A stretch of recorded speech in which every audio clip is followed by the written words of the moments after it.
Can I retire early? How about retiring at 55? That's one of the questions that sometimes we get from clients that we want to address today. And whether it's because clients are burned out at work or because they have a second career that they'd like to engage in, or something that they just want to do as a hobby or an activity or a cause that they want to be a part of that won't pay them anything, we have to look at all the different financial aspects. And one of those is how that impacts Social Security benefits going forward, which we'll dive into today.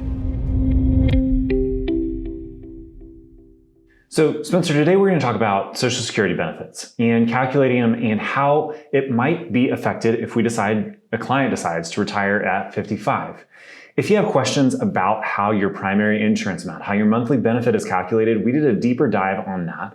But what we want to focus on today are some of those implications that clients may need to consider. And so when we think about how you can be eligible for Social Security benefits, first things first is you have to have 40 quarters worth of income spread out over 10 years. And you can earn a quarter of income. Covered employment is by earning at least $1,730 in 2024.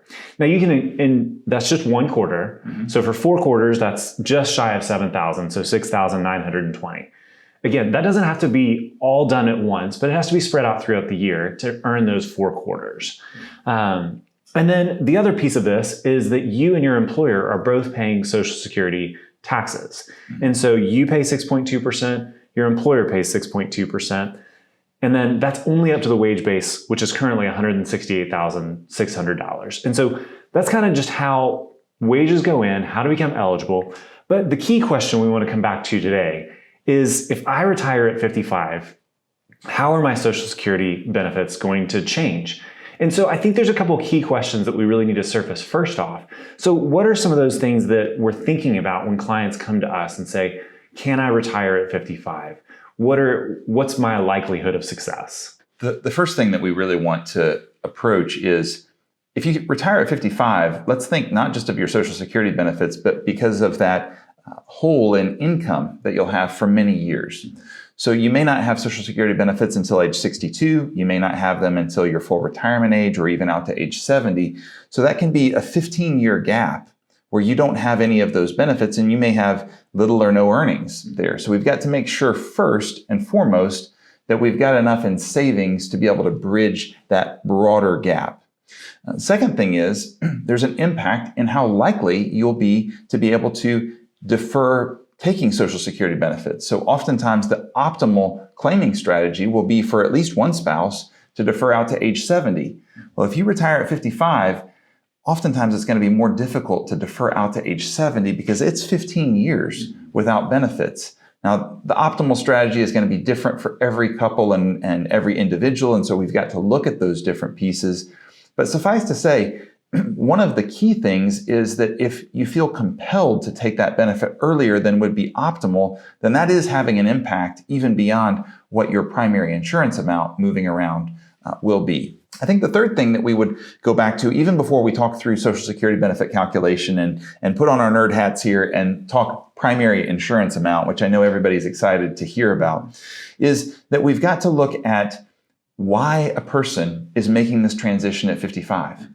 It may be because, again, they're burned out and they're not really sure what that next step holds. Well, in that case, it may just mean that they take a sabbatical for 3 months or 6 months or a year, and they get back into something that they're more suited towards and may not pay them quite as well, but that there's kind of earnings on the horizon, but we just need to pause for the time being. It could be something entirely different where they say, oh, I've got this hobby that I've always really wanted to engage in, or this political cause, or some other nonprofit cause that's not going to pay them anything. Well, we've got to approach that maybe in a little bit different way because we're pretty certain that there may be no income there, and actually there may be even a higher level of spending. So with those caveats in place, that we really have to think through a lot of these other issues, including life planning here, to say what are the next couple of seasons likely to be. Now we can come and we can say, okay, what is the impact on the Social Security benefits? And chiefly, what is the impact on your primary insurance amount? Again, if you claim early, and let's say your full retirement age is age 67, and you want to claim benefits at age 62, why, that's going to be about a 30% haircut just right off the top. So before we even talk primary insurance amount, now we're talking about a 30% haircut. It's also going to preclude you from taking deferred credits and deferring out to age 70, which is another 8% per year beyond your full retirement age, which can be another 24% again beyond age 67 if that does happen to be your full retirement age, which it is for folks who are now 55 and kind of thinking about whether they might retire at this point.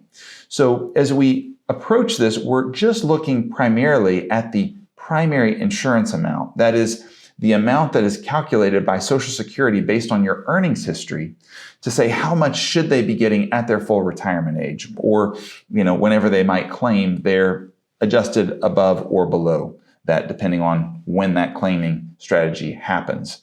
So as we look at that, a few things that we want to frame this conversation.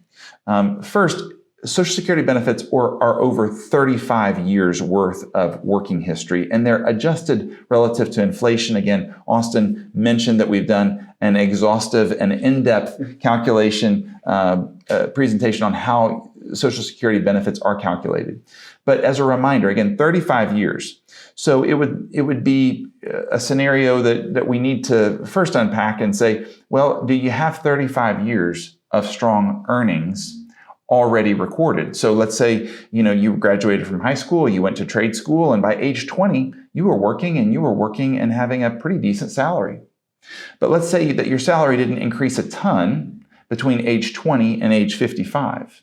Say maybe that in today's dollars, you made $60,000 at age 20, and now you're making $90,000. Why? If you have 35 years worth of earnings history, then you've already got a substantial amount there as your baseline.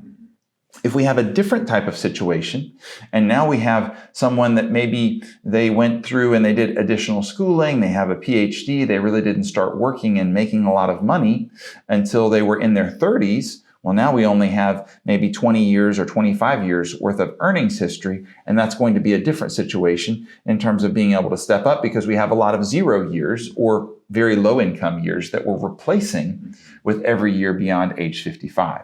So we'll get into those different pieces in just a moment. Yeah. So for most people, they've probably logged on to Social Security at some point within the last couple of years, if they're thinking about retiring in the next year or two, to say, what would my benefit be? Mm-hmm. Here's a nice little caveat. When you did this, the benefit that you calculated that was given to you by Social Security in your statement was different than the online calculator. Right. So with all this being said, we've got an Excel table that we've put together. Social Security has one, and then they have the statement. They're sometimes not all going to match. And so take everything that you get with a grain of salt. But if you want to go online, we'll put a link in the show notes to that Social Security calculator that you can go on and put in your actual earnings and say, okay, what is it going to project out? The caveat here is that we only have data for breakpoints, those bend points where you're calculating 90% of PIA, 32% of the next point, and then 15% of the last. We only have it for clients that are 60 this year. Right. Or turn 62. And so they're going to project out and say, okay, what does the future look like? What does a rate of inflation look like? But again, the system's not perfect, especially if you're further away from retirement, further away from 62 than if you're closer in. If you're closer in, those numbers are going to get a little bit more accurate. But again, we'll put those calculators in the show notes. So Spencer, let's go ahead and move into now thinking about that primary insurance amount, how we earn those benefits, and then what happens with those retirement early years. Right. So we've put together a few examples here just to give you a flavor for how you might think about this. So let's just say that you graduated from school and that you immediately had a very high income paying position. Basically, if you are at that maximum wage base, that $168,600 in 2024 dollars, and it would be adjusted going back, every year. But let's just say if you're at that ceiling there, then roughly speaking, the first 3 years of the earnings history that you have, Social Security is going to be replacing a high level of your income, about 90%. So when we think about that, you're getting about $361 a month of future Social Security benefits in your primary insurance amount for those first 3 years. Now, let's just say in a different example that your wage base was exactly half, or your wages were exactly half of that wage base. So now we're talking about $84,300.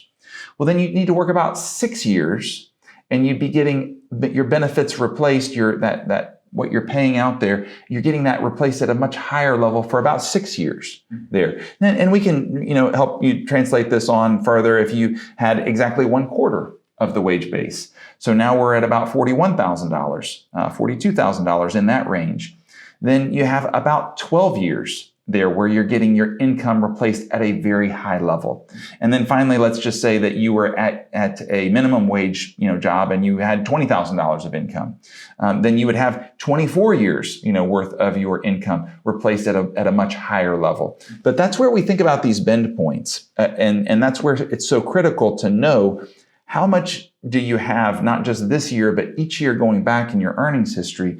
Because if we've gotten to that first bend point, that second bend point, then you're not going to get as much of your primary insurance amount boosted with every dollar of income going forward, even if you don't have a ton of years of working history there. So again, if we kind of walk this back and we say, if you're at the highest level, $168,600, and you work 3 years, then you reach that second bend point. And that second bend point there for the next 15 years or so, if you have that highest wage level, you're adding each year about $128 a month in Social Security benefits, again, based in 2024 dollars. So again, you've got 15 years there. You're getting replacement at a 32% level rather than a 90% level. So Social Security is only bumping up your benefit about a third as much as they were in those first 3 years. It's not as helpful to you, but again, you're likely working to put food on the table, to do the things that you want to do in those years 4 through 18. Let's just say if you have that high wage base. Now, again, if you're at a lower wage base, let's just say again that you're at that half point. The first 6 years, you're being replaced at about a 90% level. But then years 7 through 35, you're being replaced at that second bend point level. And so that's really significant because you're still getting, a decent level of replacement all through those years. You never move through those years entirely until you hit that 35th year of earnings history. So, and then if you have lower wages even there, then you're still in that same bucket you're still in that second area after that first bend point.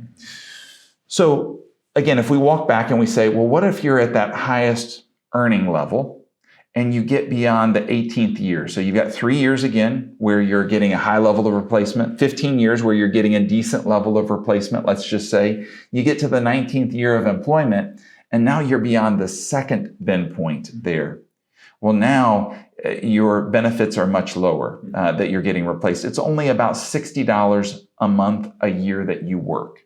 So again, when you hit that 20th year, let's just say, of work at the highest income level, you're paying into Social Security, and you're paying about $20,000 between you or your employer in today's dollars in 2024, paying in about $20,000, but you're only getting a benefit that's bumping up your primary earnings amount, your primary insurance amount, I should say, up about $60 on a month-to-month basis. And that would extend out to that 35th year that you have to have that maximum benefit. So it's really the last 17 years of your working history that you get some level of benefit if you're at that highest level, but you don't get a ton of benefit at that highest level. So we'll pause there and kind of come back to some different examples here. Yeah, and it's really critical, I think, to come back to why Social Security was even come up with in the first place. Right. So when we think about the timing of when Social Security came out, it was post-Great Depression, and the government wanted to provide a benefit to retirees so that they can contribute in while they're working and then receive some wage replacement.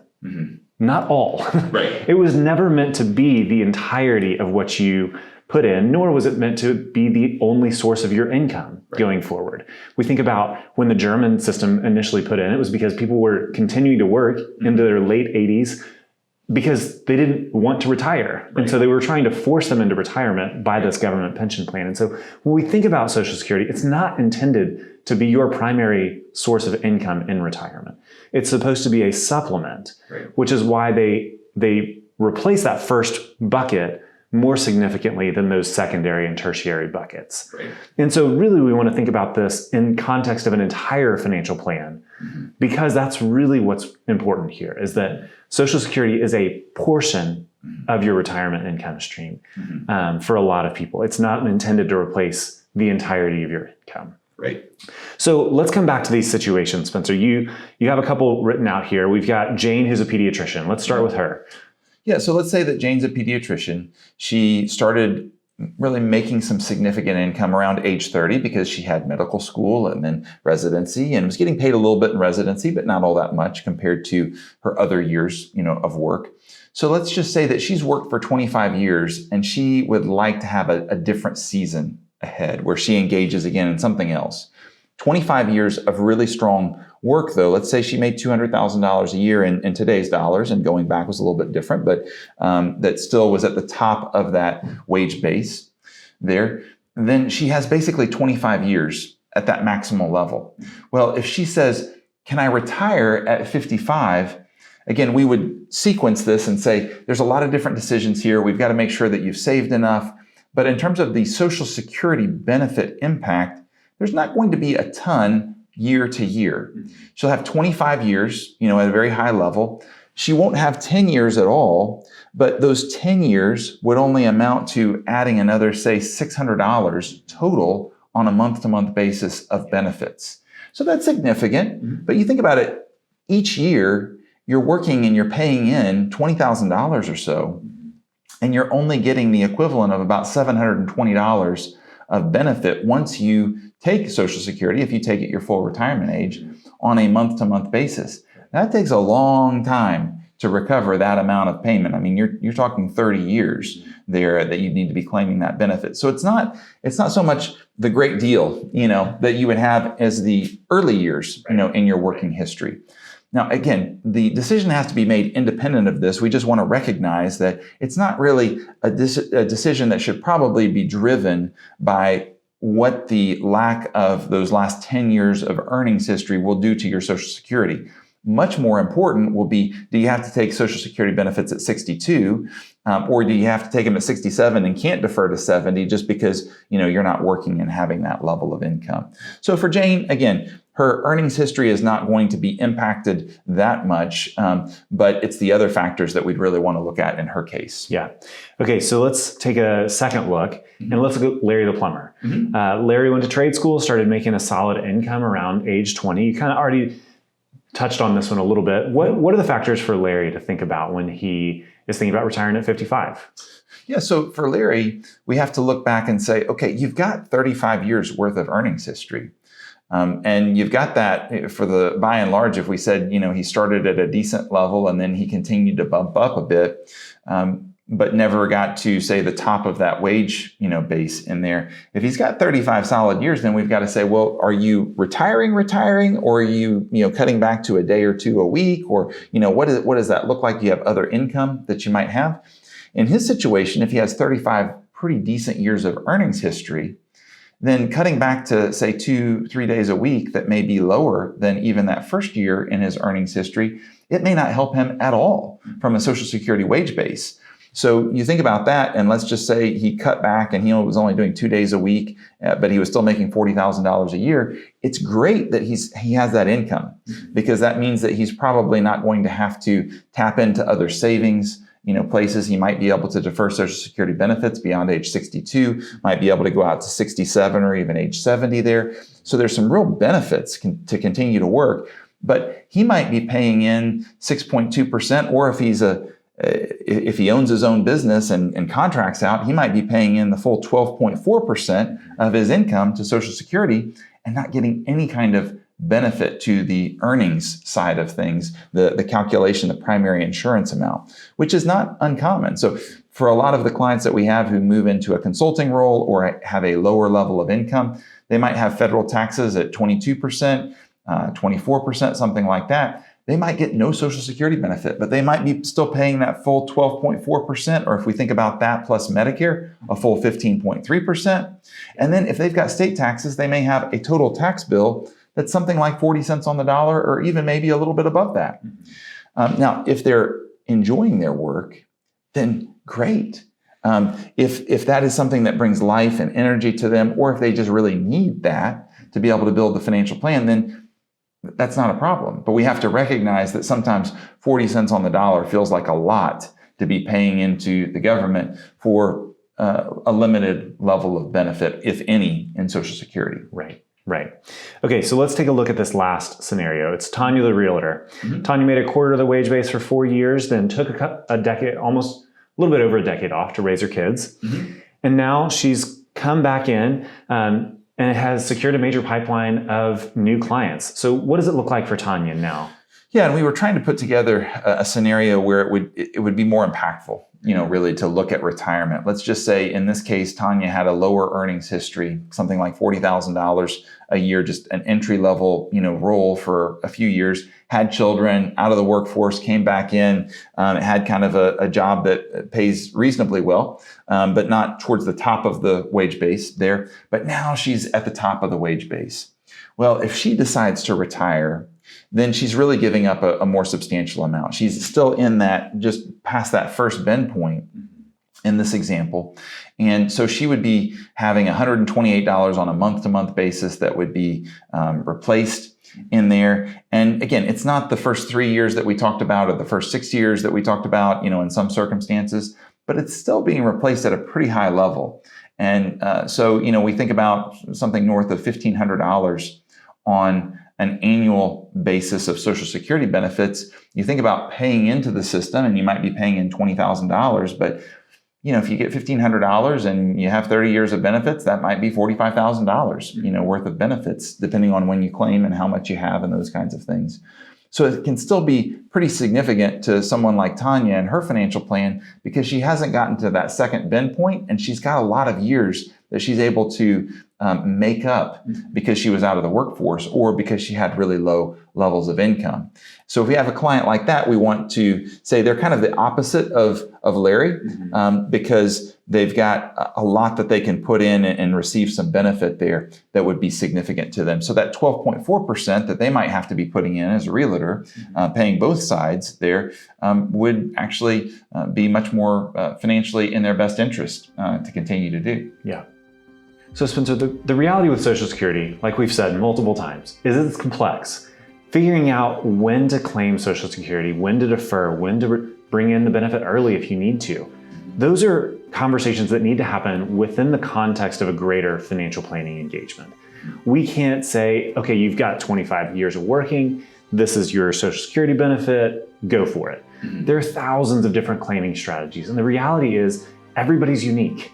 Every financial plan is unique.